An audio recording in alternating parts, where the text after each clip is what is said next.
जय हिंद दोस्त, स्वागत है मेरे YouTube channel BK classes Deoghar में।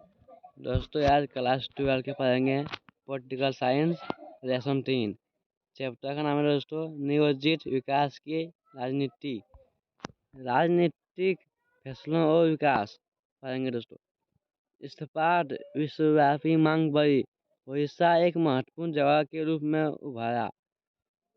उड़ीसा दोस्तों एक महत्वपूर्ण जगह है, उभरा उसका नाम है। उड़ीसा में लौह का विशाल भंडार था।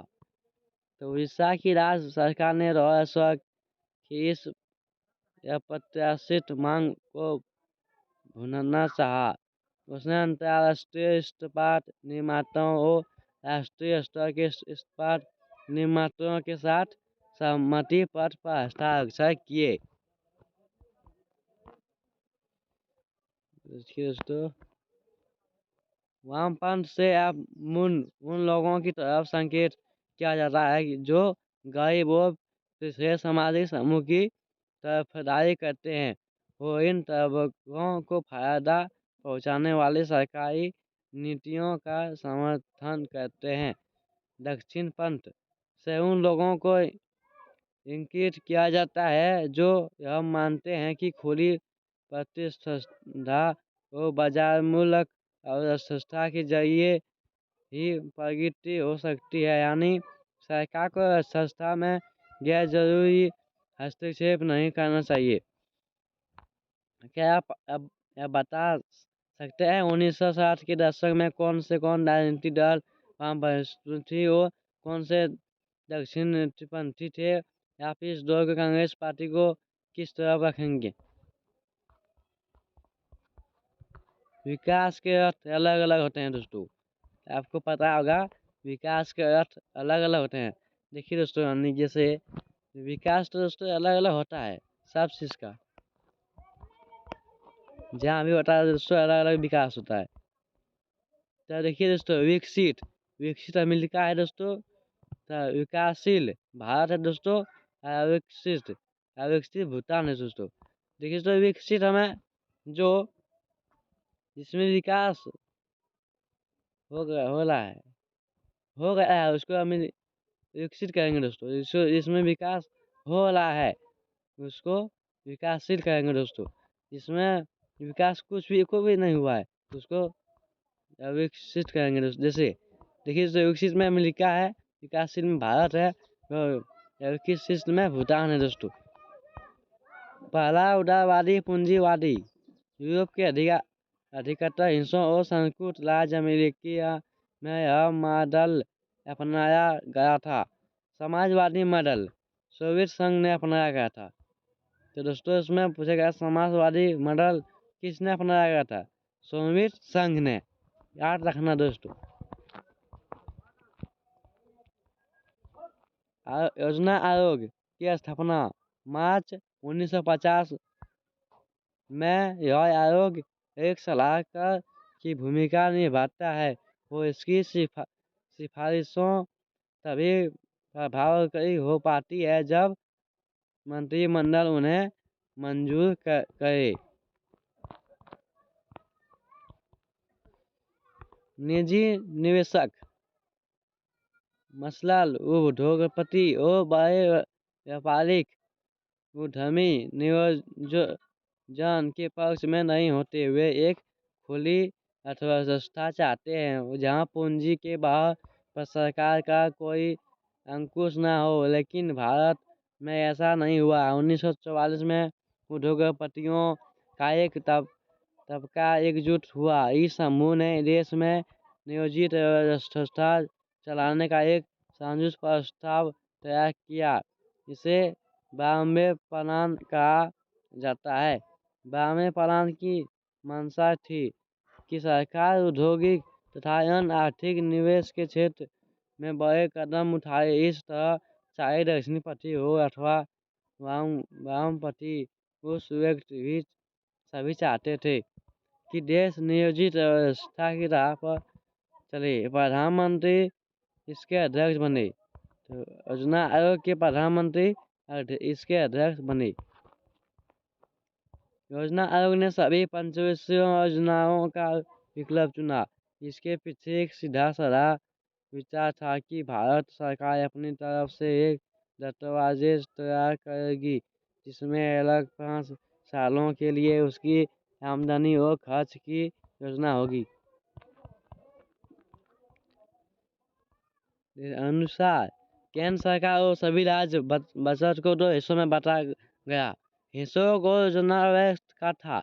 इसके अंतर्गत सालाना आधार पर दिन मंदों पर खर्च करना था। दूसरा हिस्सा अर्जुन वर्ग का था।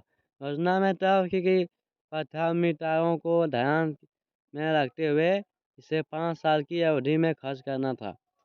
पांचवी योजना पर अमल करने का एक फायदा यह था कि सरकार के सामने व्यवस्था की एक बड़ी तस्वीर होती थी। वह व्यवस्था में लंबी अवधि के हस्तक्षेप कर रही थी।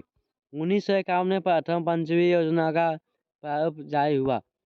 1956 से दूसरी पंचवी योजना, देखिए दोस्तों 1956 में दूसरी पंचवी योजना, ठीक है। 1951 में प्रथम पंचवी योजना, सब याद रखना। 1961 की तीसरी पंचवी योजना दोस्तों। देखिए 1951 में पूछेगा प्रथम पंचवी योजना का कब शुरू हुआ, तो वहाँ दोस्तों ऑप्शन आएगा 1951, 50 आएगा 4 को, तो आपको लगाना है 1951 में। इसमें पूछेगा दूसरी यदि आएगा तो दूसरी पंचवी योजना कब शुरू हुआ, तो 1956 में।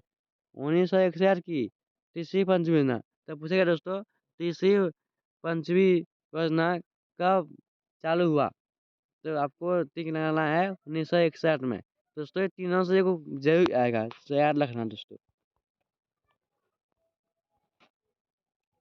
प्रथम पंचवी योजना 1951 से 1956 की कोशिश देश को गरीबी में मध्यजाल से निकालने की थी। योजना को तैयार करने में जुटे विशेषज्ञों में एक कि ये राज थे। पहली पंचवी योजना में जायदाद और कृषि क्षेत्र पर था। दोस्तों पूछेगा प्रथम पंचवी योजना में जायदाद जो कृषि क्षेत्र पर था, तो इसी योजना के अंतर्गत बांध और सिंचाई के क्षेत्र में निवेश किया गया। दूसरी पंचवी योजना में भारी उद्योगों के विकास पर जोर दिया गया। पीसी महालनबिस ने नेतृत्व में अथवा सस्तियों और योजनाकारों की एक टोली ने यह योजना तैयार की थी। देखिए दोस्तों इसमें क्या है, पीसी महालनबिस 1893 से 1972 तक। भारतीय सांख्यिकी संस्थान 1931 के संस्थापक। केरल में विकास और नियोजन के लिए जो रास्ता चुना गया उसे केरल मॉडल कहा जाता है। तो दोस्तों इसमें पूछेगा केरल में विकास और नियोजन के लिए रास्ता चुना गया है, तो वहाँ आ जाएगा दोस्तों केरल मॉडल। कुछ आएगा तो आपको लगाना है केरल मॉडल।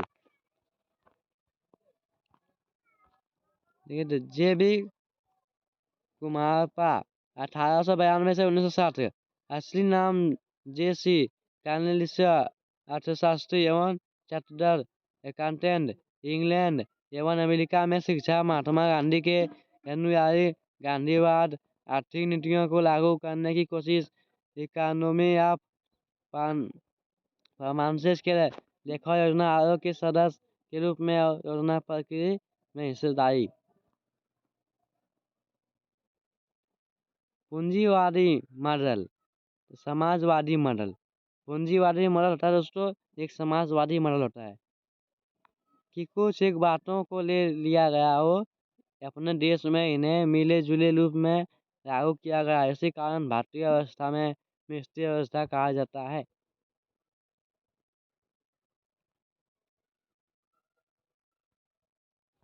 उन्नीस सौ 60 के दशक की इसी की दशा बाद से बदलता होती गई। 1965 से 1967 के बीच देश के अनेक हिस्सों में सूखा पड़ा।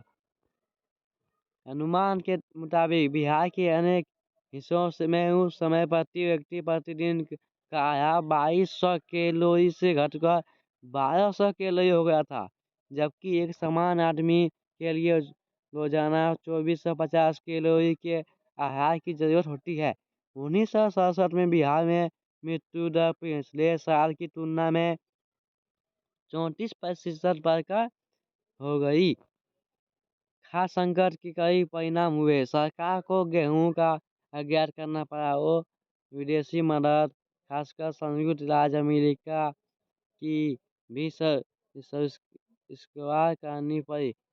यह योजनाकारों के सामने पहली प्राथमिकता तो यही थी कि किसी भी तरह खाद्यान्न के मामले में आत्मनिर्भरता हासिल की जाए। पूरी योजना प्रक्रिया को और इसके जुड़ी आशा तथा गवर्नमेंट को इन बातों से धक्का लगा। सरकार ने खाद्य सुरक्षा सुनिश्चित करने की कृषि एक नई रणनीति अपनाई जो इलाके अथवा किसान खेती के मामले पीछे हुए थे। शुरू में सरकार ने उनको ज्यादा सहायता देने की नीति अपनाई थी। सरकार ने उच्च गुणवत्ता के बीज उपलब्ध कीटनाशक और बेहतर सिंचाई सुविधा बड़े अनुदान मूल्य पर मुहैया करना शुरू किया। सरकार ने इस बात की गारंटी भी दी गई उपज को एक निर्धारित मूल्य पर खरीद लिया गया। यही उस परिघटना शुरुआत थी जिसे हरित क्रांति कहा जाता है। हरित क्रांति के कारण कृषि मंझले दर्जे के किसानों यानी मध्य श्रेणी के भू स्वामित्व वाले किसान का उभार हुआ। 14 निजी बैंकों का राष्ट्रीयकरण कर दिया गया।